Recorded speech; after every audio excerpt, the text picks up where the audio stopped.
اعوذ باللہ من الشیطان الرجیم، بسم اللہ الرحمن الرحیم۔ یا بنی اسرائیل اذکروا نعمتی التی انعمت علیکم واوفوا بعہدی اوفی بعہدکم وایای فارہبون وآمنوا بما انزلت مصدقا لما معکم ولا تکونوا اول کافر بہ ولا تشتروا بآیاتی ثمنا قلیلا وایای فاتقون ولا تلبسوا الحق بالباطل وتکتموا الحق وانتم تعلمون واقیموا الصلاة وآتوا الزکاة وارکعوا مع الراکعین۔ یہاں سے اس صورت مبارکہ میں جو انسانیت میں سے ایک مخصوص جماعت بنی اسرائیل، حضرت اسحاق علیہ السلام کی اولاد کو مخاطب کیا گیا ہے۔ شروع میں یہ بات واضح کی گئی تھی کہ اس کتاب کے نفاذ میں اور اس کی تعلیمات میں کوئی شک نہیں ہے، اور یہ ان لوگوں کے لیے جو اللہ سے ڈرنے والے ہیں، متقین کے اوصاف بیان کر کے بتلایا تھا۔ اللہ کی اس حکمرانی کو جو اس کائنات پر ہے تسلیم کرتے ہیں، ان کے لیے یہ ہدایت نامہ ہے۔ پھر کل انسانیت کو مخاطب کر کے ایک حکم دیا گیا، یا ایھا الناس اعبدوا ربکم الذی خلقکم والذین من قبلکم۔ تمام لوگوں کو مخاطب کر کے کہا کہ اپنے رب کی عبادت کرو۔ انسانی اصول اور ضابطے بیان کیے گئے کہ انسانی معاشرے کی تشکیل کے لیے ایک فکر پر متفق ہونا ضروری ہے، اور وہ یہ کہ کائنات کے اس عالمگیر نظام چلانے والی ذات کے ڈسپلن کو قبول کیا جائے۔ جو کسی حکومت کے ڈسپلن کو قبول نہیں کرتا وہ ترقی یافتہ نہیں ہو سکتا۔ پھر سیاسی اور معاشی امور واضح کیے گئے، اس کے اصول بتلائے گئے۔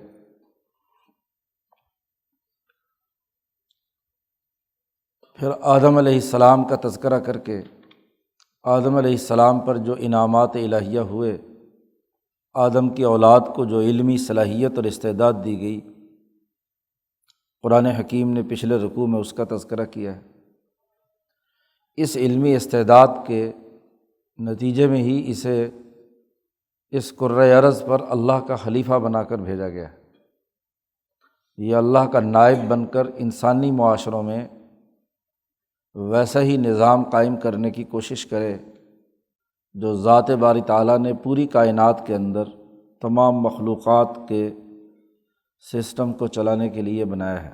اس رکوع سے آیت نمبر 40 سے لے کر 150 تک اگلے پارے کے ابتدائی 2 رکوع تقریباً، ان آیات مبارکہ میں بنی اسرائیل کو مخاطب کیا گیا ہے۔ آدم کی اولاد میں بنی اسرائیل ایک بہت اونچے درجے کی انسانی مخلوق ہے۔ اللہ نے ان پر خاص انعامات کیے ہیں۔ 4000 کے قریب انبیاء اسرائیل کی اولاد میں عیسیٰ علیہ السلام تک آئے ہیں۔ مجموعی طور پر بنی اسرائیل کے اندر صلاحیت اور استعداد ملکی حوالے سے بھی اور بہیمی حوالے سے بھی بہت عمدہ اور اعلیٰ ہے۔ گویا کہ انسانیت کا یہ اعلیٰ ترین جوہر اور خلاصہ ہے۔ اللہ پاک نے ان کے ساتھ ایک معاہدہ کیا، اور یہ معاہدہ ہر اس انسان سے ہے جس میں اعلیٰ درجے کی صلاحیت ہے، کہ جس میں بھی علمی استعداد اعلیٰ ترین درجے کی ہوگی اور عملی استعداد ہوگی، وہ انسانیت کی خدمت کے لیے اپنے علم و حکمت اور اپنے نظام و قانون کو جاری کرے گا۔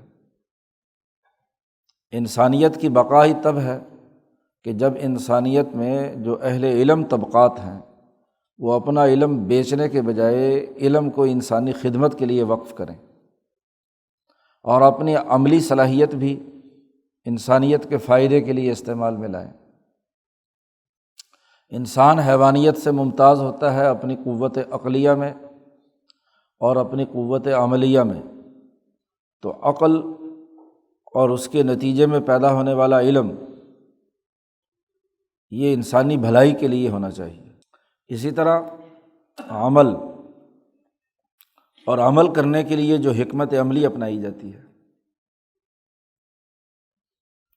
وہ حکمت عملی انسانی فائدے کے لیے ہو، انسانیت کو نقصان پہنچانے کی نہ ہو۔ تو انسانوں میں بہیمیت اور ملکیت کے اعتبار سے سب سے اعلیٰ نسل ابراہیم علیہ السلام کی اولاد ہے، اس لیے ابراہیم علیہ السلام کو تمام انسانیت کا امام قرار دیا گیا ہے، جاعلک للناس اماما۔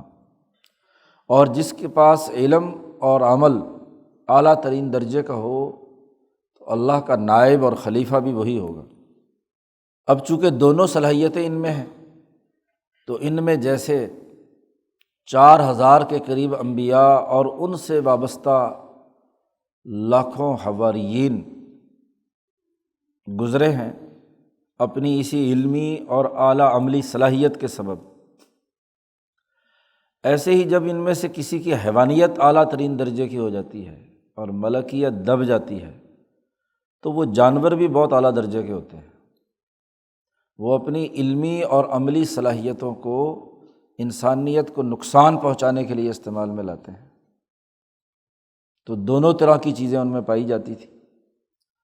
تو قرآن حکیم جب مدینہ منورہ میں نازل ہوتا ہے، یہ مدنی صورت ہے، اور مدینہ منورہ میں جو یہودی موجود ہیں ان کو دعوت دی جا رہی ہے۔ پہلے کل انسانیت کو دعوت تھی، اور اب جو مدینہ منورہ میں یہودی ہیں ان کو اس خلافت ارضی کے عالمگیر نظام کے قیام کے لیے نبی اکرم صلی اللہ علیہ وسلم کی جماعت کا حصہ بنانے کے حوالے سے انہیں دعوت ہے کہ ان نعمتوں کو یاد کرو اور پچھلی تاریخ کا جائزہ لو کہ کیسے اعلیٰ اور اولو العزم انسان جو تم میں سے گزرے ہیں انہوں نے اونچے درجے کے کام کیے، اور تم میں سے وہ انسان جنہوں نے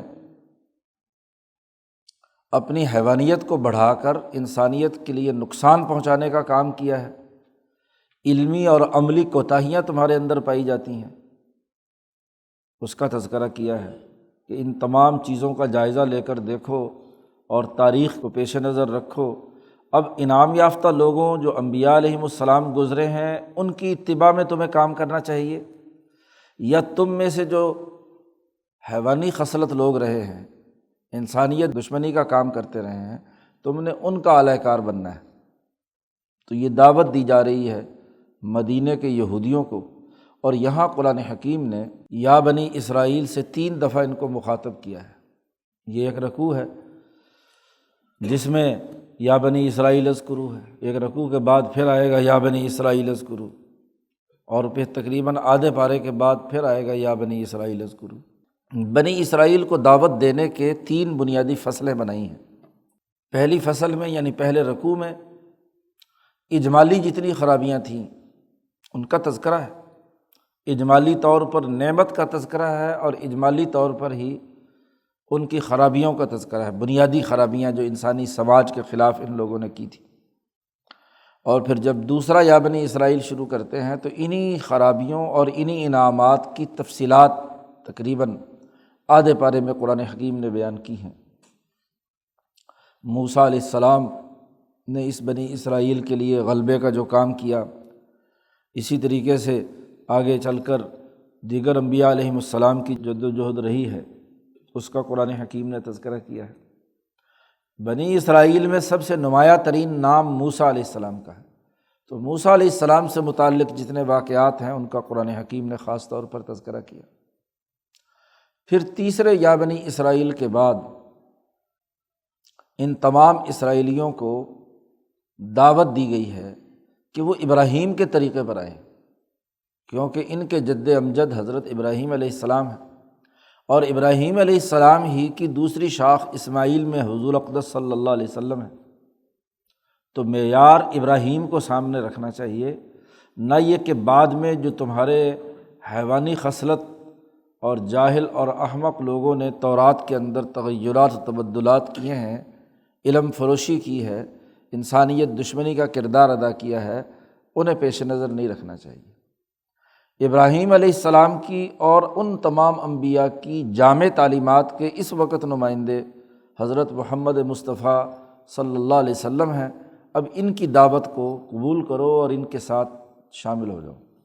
قرآن حکیم نے خطاب کیا، یا بنی اسرائیل، اے اسرائیل کی اولاد۔ اسرائیل حضرت یعقوب علیہ السلام کا نام ہے عبرانی زبان میں۔ اسراء کہتے ہیں بندے کو، اور ایل کہتے ہیں اللہ کو۔ ایلیائی یا ایلیا، یہ یروشلم کو، بیت المقدس کو اسی لیے کہتے ہیں اللہ کا گھر، اللہ کی جگہ۔ تو اسرائیل عبداللہ یعنی اللہ کا بندہ۔ تو حضرت یعقوب علیہ السلام کا یہ نام ہے، تو اسرائیل کی اولاد کو مخاطب کیا ہے۔ یعقوب علیہ السلام کے جو 12 بیٹے ہیں، جن میں حضرت یوسف اور بنیامین اور یہودا جو سب سے بڑا، تو یہ تمام جس سے آگے یہودیت، اب بد خصلت یہودیہ کی تو اتباع کرتے ہیں، لیکن اعلیٰ خصلت اور اونچے درجے کے نمونے کے آدمی یوسف کی اتباع نہیں کرتے۔ تو جو بنی اسرائیل میں انعام یافتہ لوگ ہیں ان کی بات مانتے نہیں ہیں، اور جنہوں نے انسانیت کو نقصان پہنچایا ہے ان کی اتباع کرتے ہیں۔ سب سے پہلے بنی اسرائیل کو مخاطب کر کے کہا، اذکروا نعمتی التی انعمت علیکم۔ پہلی بات، یاد کرو میری ان نعمتوں کو جو میں نے تم پر کی ہیں۔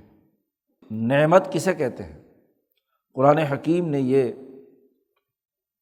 بہت سی جگہوں پر لفظ استعمال کیا ہے، اور مولانا عبید اللہ سندھی فرماتے ہیں کہ قرآنی لغت میں نعمت سے مراد 4 چیزیں ہیں: علم، حکمت، اور اس علم و حکمت پر نظام اور قانون۔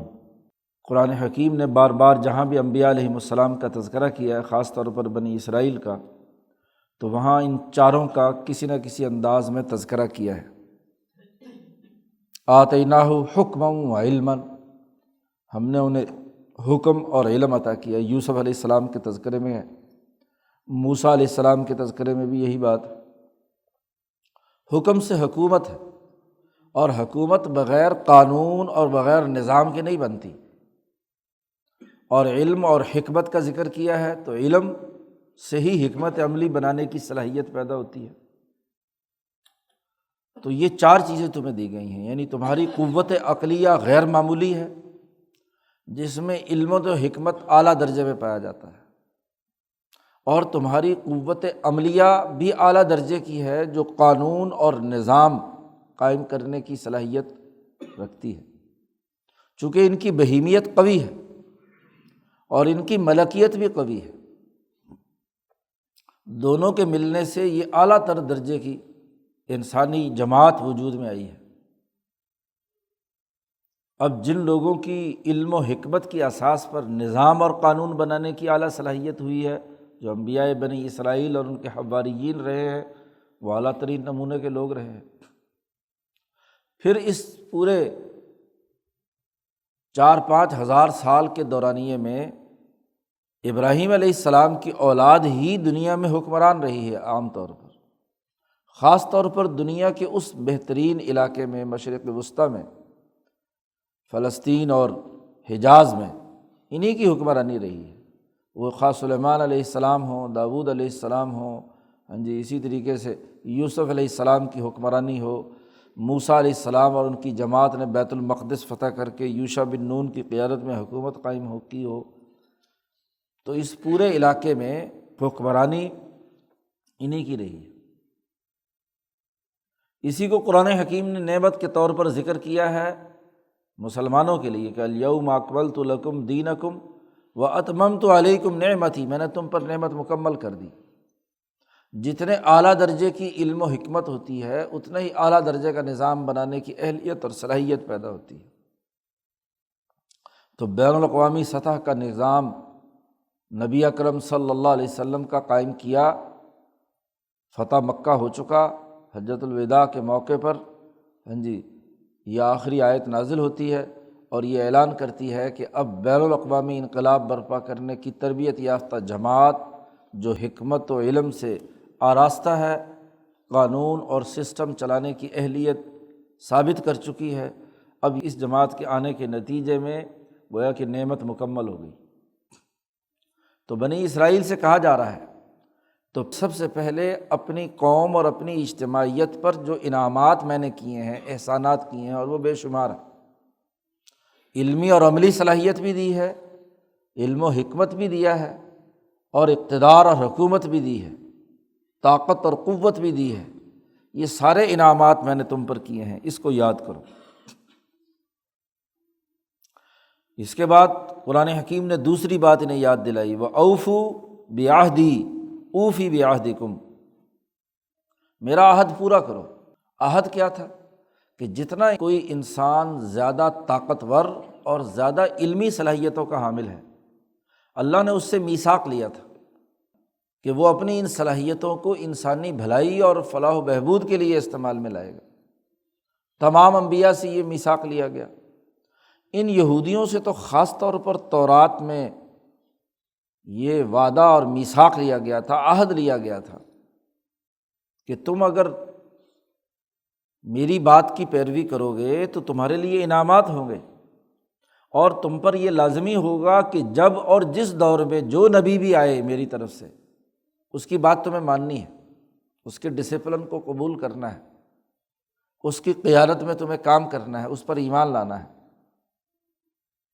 یہ مجھ سے تم نے معاہدہ کیا تھا، اور تمام انبیاء کی زبانی ہوا ہے۔ قرآن حکیم نے دوسری جگہ پر انبیاء سے میثاق کا ذکر کیا ہے، وَإِذَا أَخَذْنَا مِيثَاقَ النَّبِيِّينَ لَمَا آتَيْتُكُم مِّن كِتَابٍ وَحِكْمَةٍ، جب بھی تمہارے پاس کتاب و حکمت آئے اے انبیاء علیہم السلام، تم سے معاہدہ ہے۔ اور ظاہر ہے کہ جب نبی سے معاہدہ ہوا ہے بنی اسرائیل کے انبیاء سے، تو انبیاء نے اپنی اقوام سے لیا ہے، اپنے حواریین سے لیا ہے، اپنی نبوت کو ماننے والوں سے یہ معاہدہ لیا ہے کہ جب بھی کتاب و حکمت آئے اور جب بھی کوئی رسول آئے تو لَتُؤْمِنُنَّ بِهِ وَلَتَنْصُرُنَّ، تمہیں اس پر ایمان لانا ہے اور اس کی مدد کرنی ہے۔ تو یہ معاہدہ انبیاء علیہم السلام کے ذریعے سے تمہارے ساتھ مکمل ہوا تھا۔ حضرت نے ترجمہ کیا ہے، تم پورا کرو میرا قرار تو میں پورا کروں گا تمہارا قرار۔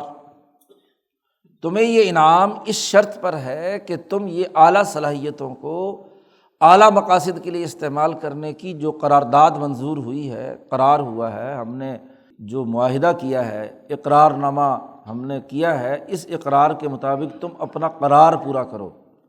قرار جس پر تمام فریق متفق ہو کر ایک معاہدے کی شکل میں اقرار کر لیتے ہیں، اس کو اردو میں قرار کہا جاتا ہے، قرارداد ہے یہ متفقہ۔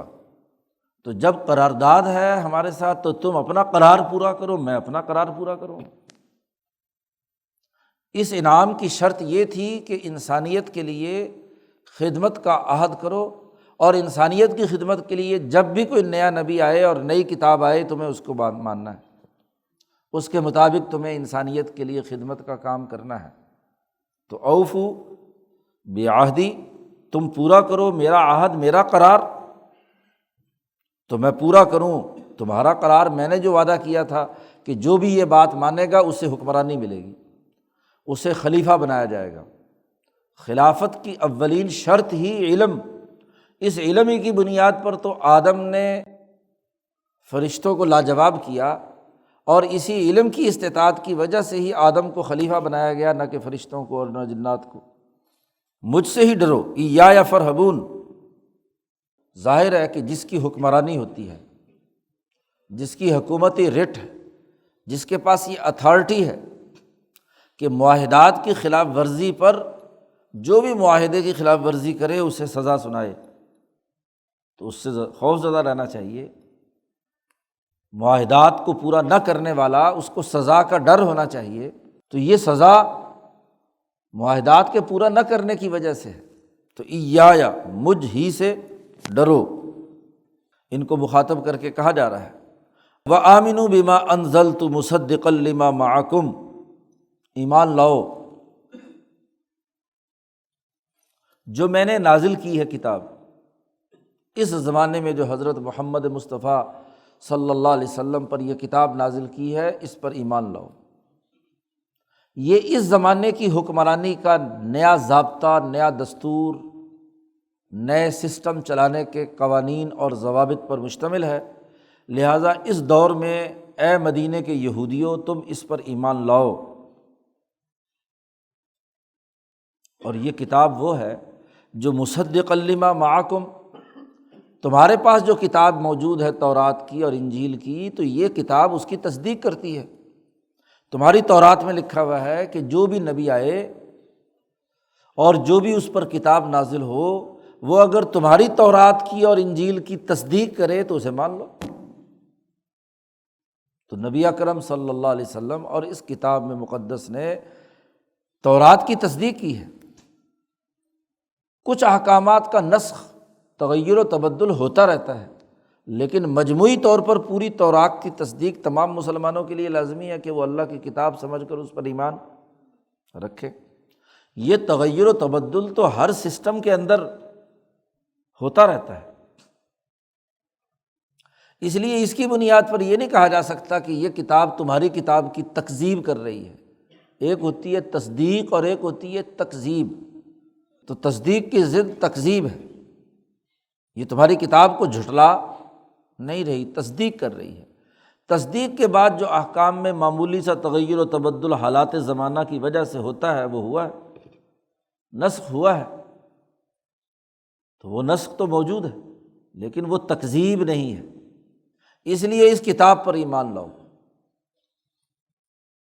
وَلَا تَكُونُوا أَوَّلَ كَافِرٍ بِهِ، اور تم سب سے پہلے اس کتاب کے کافر مت بنو۔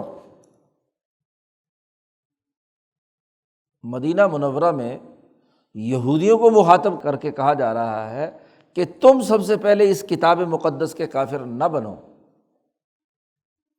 حالانکہ اگر بظاہر کفر دیکھا جائے تو مکہ میں جو لوگ تھے 12-13 سال 15 سال پہلے سے اولا کافرین تو وہ تھے، اور یہاں یہودیوں سے کہا جا رہا لا تکونوا اولا کافرین بھی، تم اس کے پہلے کافر مت بنو۔ بات یہ ہے کہ وہ جو پہلے لوگ جنہوں نے کفر کا ارتکاب کیا ہے وہ تو جہل کی وجہ سے کیا ہے، جہالت تھی مشرکین مکہ، کیونکہ وہ پہلے کسی نبی سے واقف نہیں تھے، کیونکہ مکہ میں کبھی کوئی پہلے نبی آیا ہی نہیں جی۔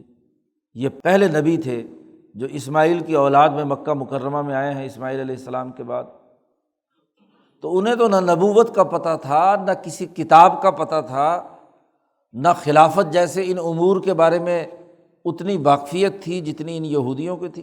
ان کے پاس تو کتاب بھی موجود ہے، انبیاء کی ایک تسلسل بھی موجود ہے، اللہ کے احکامات کو جانتے بھی ہیں، اور پھر سب سے بڑھ کر یہ کہ حضور کی آمد سے پہلے یہ اس نبی کے منتظر بھی ہیں، اور ان کا خیال ہے کہ چونکہ وہ ہماری نسل میں سے ہی ہوگا تو اس کے انتظار میں بیٹھے ہوئے تھے۔ لیکن حسد اور کینہ یہ کہ بجائے ان کی نسل سے وہ اسماعیل کی اولاد سے آ گیا تو اب بات ماننے کے لیے تیار نہیں ہے۔ تو تمہارے پاس تو مکمل علم ہے کہ نیا نبی آنے والا ہے اور اس نبی کی یہ خصوصیات ہیں، تو علم کے باوجود نہ ماننا یہ اولا کافر بھی، وہ تو جہل کی وجہ سے، جاہل کے بارے میں تو کہا جا سکتا ہے کہ جی جاہل کو کچھ پتہ نہیں تھا، جہالت کی وجہ سے اس نے قانون شکنی کی ہے، تمہیں تو سب کچھ پتہ ہے، جانتے بوجھتے ہوئے تم پہلے کافر مت بنو۔ وَلَا تَشْتَرُوا بِآيَاتِي ثَمَنًا قَلِيلًا، اور یاد رکھو میری آیات کو تھوڑے سے مول پر، تھوڑے سے پیسوں میں مت بیچو۔ معاملہ تو یہی ہے کہ مال کی محبت غالب ہے، اس لیے آیات فروشی کا کام کرتے ہیں، اس سے مفادات حاصل کرتے ہیں۔ انہیں خطرہ یہ ہے کہ اگر ہم سب کے سب ایمان لے آئے تو پھر یہ جو کھانے پینے کا دھندا علماء و احبار کا ہے یہ سارا ختم ہو جائے گا، تو میری آیات کو مت بیچو تھوڑے سے ثمن، تھوڑے سے قیمت کے بدلے۔ دنیا کا جتنا بھی مال لے لے وہ ثمن قلیل ہی ہے، تھوڑا سا ہی پیسوں کا معاوضہ ہے۔ ساری دنیا بھی ہو تو آیات کے بدلے میں کیا حیثیت ہے، کیا قیمت ہے اس کی؟ تو لا تشتروا بآیاتی، میری آیتوں پر معمولی سا تھوڑا سا مول مت لو۔ وَإِيَّايَ فَاتَّقُونِ، اور مجھ سے ہی بچتے رہو۔ تقویٰ کا یہاں حضرت شیخ الہند نے ترجمہ کیا بچتے رہو، کیونکہ جب حکومت کے قوانین کی خلاف ورزی کی جائے، اس کے قوانین سے کھلواڑ کیا جائے، اس کے قانون کو بیچا جائے، قانونی موش گافیاں نکال کر لوگوں کی جیبوں سے پیسے بٹورے جائیں، تو اگر حکومت واقعتاً انسانیت کے لیے ہے تو اس کی حکومتی رٹ کو چیلنج کرنا ہے۔ ایک جاہل آدمی یہ کام کرتا ہے تو اس کو نظر انداز کیا جا سکتا ہے ایک پہلو سے کہ اس کو علم کا پتہ نہیں تھا، لیکن علم رکھتے ہوئے، قانون رکھتے ہوئے اس میں سے چور دروازے تلاش کرنا، اس میں سے ہیلے تراشنا، اس کو استعمال میں لا کر لوگوں کی جیبوں پر ڈاکے ڈالنا، قانونی موش گافیوں کے ذریعے سے علم فروشی کا ارتکاب کرنا، یہ بڑا جرم ہے۔ اس لیے میرے عذاب سے بچتے رہو۔ قانون شکن لوگ جو ہیں قانون کے نام پر، وہ بھی علماء اور وکلاء، قانون فروشی کرتے ہیں۔ قانون کا مقصد تو انسانیت کے لیے سہولت بہم پہنچانا ہے، اور قانون ہی اگر، اور قانون کے رکھوالے ہی اگر سہولتوں کے بجائے مشکلات کھڑی کر کے پیسے بٹوریں تو یہ بہت بڑا جرم ہے۔ وَإِيَّايَ فَاتَّقُونِ، سب سے بڑی خرابی ان کی کیا تھی؟ وَلَا تَلْبِسُوا الْحَقَّ بِالْبَاطِلِ، جب قانون فروشی کی جائے، علم و حکمت کو بیچا جائے تو ہوتا کیا ہے؟ حق اور باطل کو آپس میں مکس کیا جاتا ہے، صحیح اور غلط کو مکس کر کے۔ اب جو سائل آیا ہے اسے تو نہیں معلوم، اسے تو ذاتی مقاصد کے لیے باطل کو حق بنا کر پیش کر دیا، یا بظاہر حق یا سچی بات کہی لیکن اس کے اندر ایسی ایک آدھ شک ڈال دی جس کے نتیجے میں اس کا مجموعی نتیجہ جو ہے وہ انسانیت کے لیے نقصان کا باعث بنے۔ ہمیشہ حق اور باطل کو آپس میں مکس کرنے سے ہی مال بٹورا جاتا ہے، پیسے لیے جاتے ہیں، مفادات اٹھائے جاتے ہیں، اقتدار پیدا ہوتا ہے۔ چونکہ ان بنی اسرائیل کی سب سے بڑی خرابی یہی تھی کہ یہ علم فروش تھے، علم رکھتے تھے لیکن علم کی بنیاد پر کام نہیں کرتے تھے، تو علم فروشی حق و باطل کی تلبیس کے بغیر نہیں ہو سکتی۔ اس لیے ان کی ایک اور اہم خرابی بیان کی، لا تلبسوا الحق بالباطل وتکتموا الحق وانتم تعلمون،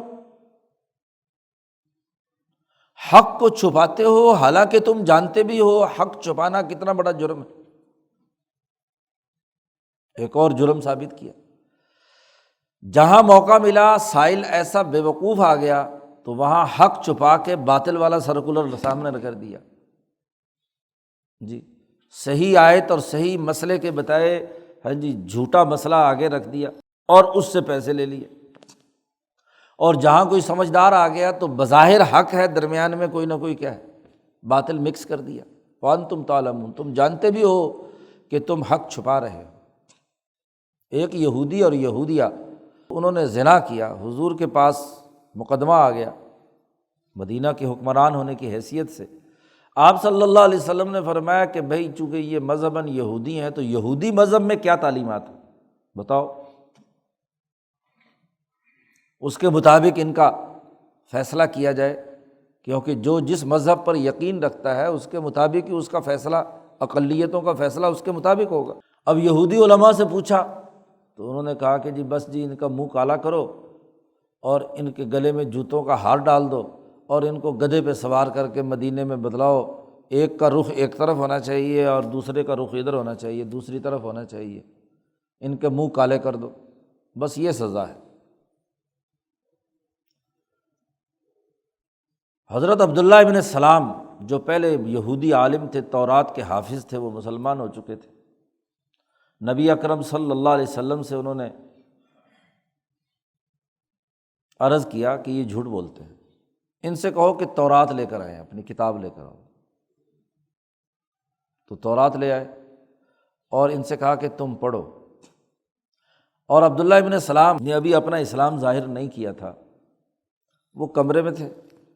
اب چونکہ وہ ان کی اپنی زبان میں سریانی یا عبرانی زبان میں تورات لکھی ہوئی تھی، تو حضور کے سامنے وہ جو آیت تھی زنا پر سزا رجم کی، اس آیت کے اوپر ہاتھ رکھ لیا، آگے پیچھے سے پڑھ کے جو انہوں نے اضافے کیے ہوئے تھے وہ پڑھ کر سنانا شروع کر دیا۔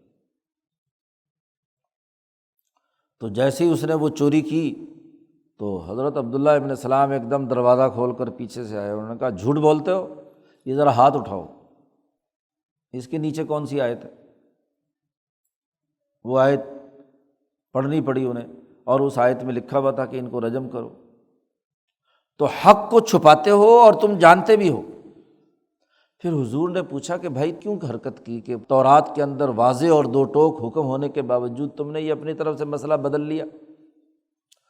تو بخاری شریف میں روایت ہے کہ انہوں نے بتلایا کہ بات اصل میں یہ ہے کہ یہ زنا کاری کا ارتکاب جب حکمران طبقے یا کوئی معزز اور شریف خاندان کر لیتے تھے تو اب ان کو مارنا اور قتل کرنا ہمارے لیے، ہم علماء کے لیے بڑا مسئلہ تھا۔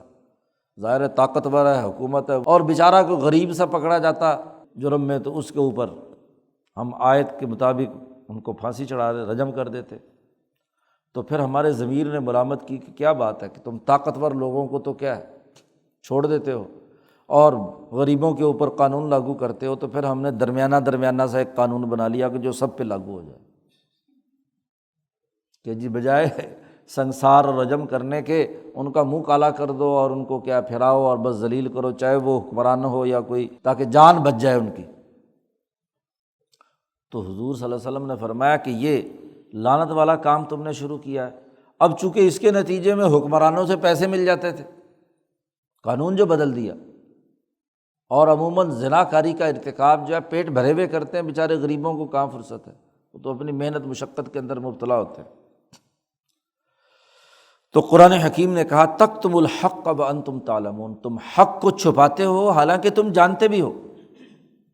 یہاں قرآن حکیم ان کی خرابیاں گنوا رہا، پہلے نعمت ذکر کی، معاہدے کی یاد دہانی کرائی، پھر ان کو ایمان کی دعوت دی، اور پھر ان سے کہا کہ علم کے باوجود صحیح بات کا انکار کرنا اور پہلا کافر بننا یہ سب سے بڑی جرم کی بات ہے۔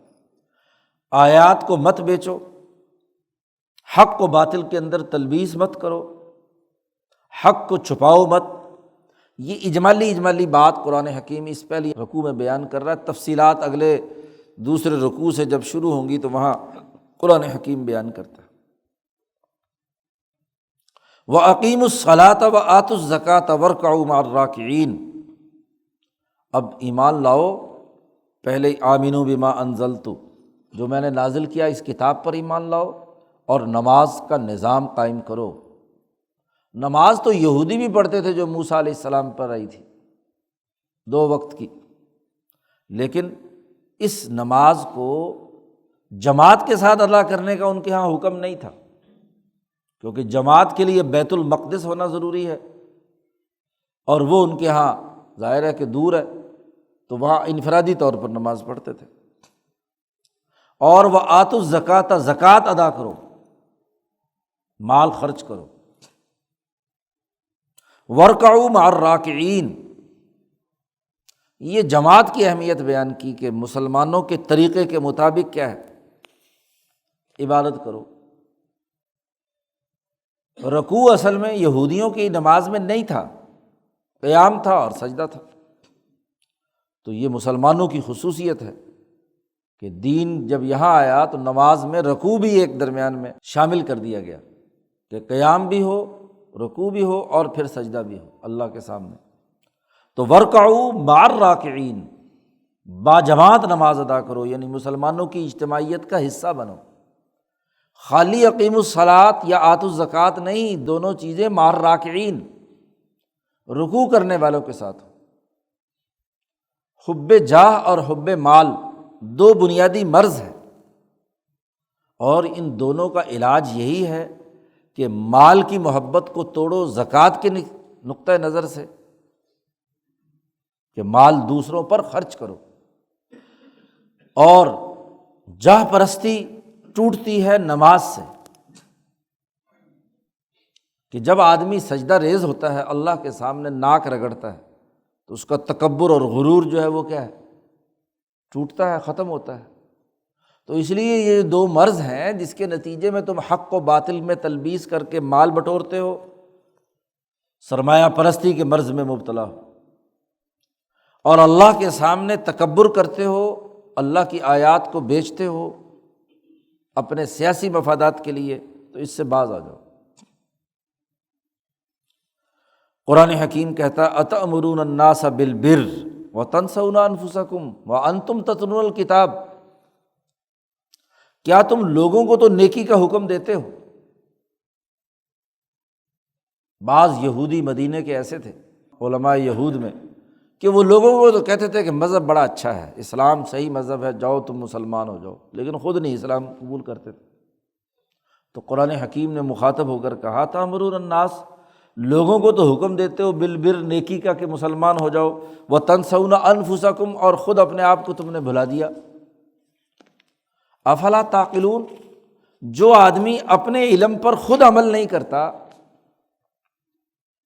اور دوسروں کو علم کی دعوت دیتا ہے، تو اس کو غور و فکر کی دعوت دی گئی کہ بھائی سب سے پہلے کسی نصیحت کرنے والے کو اپنی نصیحت پر خود عمل کرنا چاہیے، اپنے دل کو سمجھائے کہ وہ خود نصیحت پر عمل کرے۔ جو انجینئر اپنی انجینئرنگ پر خود عمل نہیں کرتا، دوسروں کو کہتا ہے کہ یہ کام کرو۔ ڈاکٹر صاحب خود تو پرہیز کرتے نہیں، دوسروں کو کہتے ہیں پرہیزگار بن جاؤ۔ خود تو صحت کے اصولوں کو پامال کرتے ہیں اور دوسروں کو کہتے ہیں کہ صحت کے اصول پر عمل درآمد کرو۔ وکیل صاحب خود تو قانون شکنی کرتے ہیں، دوسروں کو کہتے ہیں قانون کے پابند بنو۔ تو قرآن نے کہا افلا تعقلون، کیا تمہارے اندر عقل نہیں ہے؟ کتاب پڑھتے ہو تم، تورات اور انجیل، اور اس کتاب کے اندر اس کتاب کی تصدیق بھی ہے اور محمد مصطفیٰ صلی اللہ علیہ وسلم کی آمد کی بھی تعلیم دی گئی ہے، اس کی لوگوں کو تو نصیحت کرتے ہو کہ یہ کام کرو، اچھی بات ہے، لیکن خود عمل نہیں کرتے۔ افلا تعقلون، عقل و شعور کا استعمال، اس کی دعوت دی ہے قرآن حکیم نے، اور کہا وَاسْتَعِینُوا بِالصَّبْرِ وَالصَّلَاةِ۔ اس عقل و شعور کے مطابق، اس کتاب کے مطابق اپنے رویوں کو درست کرنے کے لیے یہ ضروری ہے کہ حب جاہ اور حب مال سے نکلو۔ حب جاہ اور حب مال، مال کی محبت صبر کے بغیر ختم نہیں ہوتی، اپنے نفس کو روکنا پڑتا ہے خواہشات سے۔ جتنے وسائل حلال طریقے سے آپ کے پاس آئے ہیں اسی پر رک جانا، اسی پر صبر کرنا۔ اور اگر ہر ایک مالدار کو دیکھ کر اس کے پیچھے دوڑنے لگ جائے کہ ایسی گاڑی میری ہو، ایسا مکان میرا ہو، ایسا مال میرے پاس ہو، اتنا یہ ہو، اتنا وہ ہو، تو وہ تو کہیں بھی رک نہیں سکتا۔ صبر جو ہے، استقامت، اپنی انسانیت، اپنی ضرورتوں، اپنی خواہشات، اپنی تمام چیزوں پر ڈٹ جانا، جماؤ اختیار کرنا، یہ انسان کے اندر اپنے نفس کو کنٹرول کرنے کی استعداد پیدا کرتا ہے۔ اس لیے کہا وَاسْتَعِینُوا، مدد چاہو صبر سے، اور وَالصَّلَاةِ، اور نماز سے۔ نفس کو خواہشات سے روکنے کا ذریعہ نماز بھی ہے۔ کہ جب خالصتاً اللہ کے لیے نماز انسان قائم کرتا ہے تو پھر یہ نماز اس کے اندر سے جاہ پرستی کے جراثیم بھی اور مال کی محبت کے جراثیم بھی دور کرتی ہے۔ نماز کی حالت میں اللہ سے تعلق کے نتیجے میں ان دونوں چیزوں کا ربط منقطع ہو جاتا ہے، اور ایک نماز سے دوسری نماز کے درمیان جب آدمی بازار میں ہوتا ہے، دوسرے انسانوں کے ماحول میں ہوتا ہے، تو وہاں اپنے آپ کو روکے رکھنا، سرمایہ پرستی کی تعیشات سے، سرمایہ کی خواہشات سے، اس کے مطالبات سے۔ اور قرآن حکیم کہتا ہے وَإِنَّهَا لَكَبِيرَةٌ إِلَّا عَلَى الْخَاشِعِينَ، لیکن یہ دونوں کام جو ہیں، استقامت اختیار کرنا، مال کی محبت سے بچنا اور نماز کی پر استقامت اختیار کرنا، یہ بہت ہی بھاری ہے، مگر ان لوگوں پر جو علی الخاشعین، جو عجز و انکساری کرنے والے ہیں، عاجز، اللہ کے سامنے خشوع و خضوع کرنے والے ہیں، یعنی اللہ کو احکم الحاکمین مان کر اس کی حکمرانی کے سامنے اپنے آپ کو سرنڈر کرنے والے ہیں۔ الذین یظنون انہم ملاقو ربہم وانہم الیہ راجعون، وہ لوگ جو یہ یقین رکھتے ہیں، خیال رکھتے ہیں، اس دھیان کو یقین میں پیش نظر رکھتے ہیں کہ انہم ملاقو ربہم، کہ انہیں اپنے پروردگار کے سامنے حاضر ہونا ہے، اور وانہم الیہ راجعون، اور یہ کہ ان کو اللہ کی طرف لوٹ کر جانا ہے اور وہاں حساب کتاب ہونا ہے۔ دنیا کے اجتماعی نظام میں حکومتی ڈسپلن اور سسٹم چیزوں کو درست کرتا ہے۔ جہاں حکومتی ڈسپلن کا ڈر موجود ہوتا ہے وہاں قانون شکنی نہیں ہوتی، اور جہاں کا سسٹم کمزور ہو، خود حکمران ہی سسٹم کی خلاف ورزی کریں، قانون توڑیں، تو وہاں کچھ بھی نہیں ہوتا۔ اس لیے انسانی معاشرے نظاموں سے درست ہوتے ہیں، افراد کی انفرادی نیکی سے نہیں، نظام کی طاقت سے ہوتے ہیں۔ اور نظام جب احکم الحاکمین کا، ذات باری تعالیٰ کا اس کائنات پر مکمل گرفت کا جسے یقین ہے، وہ اس کی بادشاہت اور اس کی حکمرانی کو تسلیم کرتا ہے، اس کے ڈسپلن کو مانتا ہے، اور اسے پتہ ہے کہ میں نے اس دنیا میں 50-60 سال گزارنے کے بعد ان اعمال کے نتائج مجھے وہاں بھگتنے ہیں، کیونکہ یہ نہیں ہو سکتا کہ کسی کی حکمرانی ہو اور وہاں کسی قانون شکن کو سزا نہ دی جائے یا قانون پسند کو انعام نہ دیا جائے۔ جہاں ایسا ہوتا ہے وہاں تو کیا ہے، پوری سوسائٹی جنگل کا قانون ہوتی ہے، جنگل کا قانون رائج ہوتا ہے، وہاں تو کیا ہے، حیوانیت کا غلبہ ہوتا ہے۔ تو یہ مال کی محبت اور جاہ پرستی یہ ختم ہوتی ہے صبر سے، استقامت سے۔ صبر کی 3 قسمیں مفسرین بیان کرتے ہیں کہ جو انسانیت کی فلاح و بہبود کے امور ہیں انہی پر رک جانا، صبر کا لفظی معنی ہے رک جانا، اور جو انسانیت دشمنی کی جتنے بھی امور ہیں ان سے بھی رک جانا، صبر علی الطاعات، صبر عن المعاصی، کہ تمام جو اللہ کے احکامات اور انسانیت کے فائدے کے امور ہیں ان کے اوپر ڈٹ جانا، اور جتنے بھی انسانیت دشمن کی چیزیں ہیں ان سے بھی کیا ہے، رک جانا۔ صبر کی دوسری قسم یہ ہے۔ اور صبر علی المکارہ، اس صحیح بات پر ڈٹنے کے نتیجے میں کوئی مصیبت آئے، تکلیفیں آئیں، لالچ دیا جائے، کوئی اور خواہشات ابھاری جائیں، تو ان سے بھی کیا ہے، پرہیز کرنا، ان کا بھی مقابلہ کرنا۔ کوئی جبر کیا جائے، کوئی طاقت کا استعمال کر کے کہا جائے کہ تم اس ڈسپلن کو توڑو اور غلط بات کی طرف چلو، تو وہاں صبر و استقامت کا مظاہرہ کرنا۔ تو یہ 3 چیزوں سے صبر جو ہے یہ انسان کے اندر حب مال اور حب جاہ کا خاتمہ کرتا ہے۔ تو اس رکوع میں اللہ تبارک و تعالیٰ نے بنی اسرائیل کو دعوت دی ہے، ان کے انعامات کا تذکرہ کیا ہے، معاہدات یاد دلائے ہیں، اور پھر جو بنیادی خرابیاں تھیں، حق و باطل کی تلبیس کی، آیات فروشی کی، حق کو چھپانے کی، قرآن حکیم نے ان تمام سے انہیں روکا ہے۔ اور آگے اگلے رکوع سے پھر قرآن حکیم نے اس کی تفصیلات بیان کی ہیں کہ وہ نعمتیں کیا تھیں جو ہم نے تم پر کی ہیں، تمہارے آباء و اجداد پر کی ہیں۔ اللہ تعالیٰ عمل کی توفیق عطا فرمائے۔ اللہم صلی علی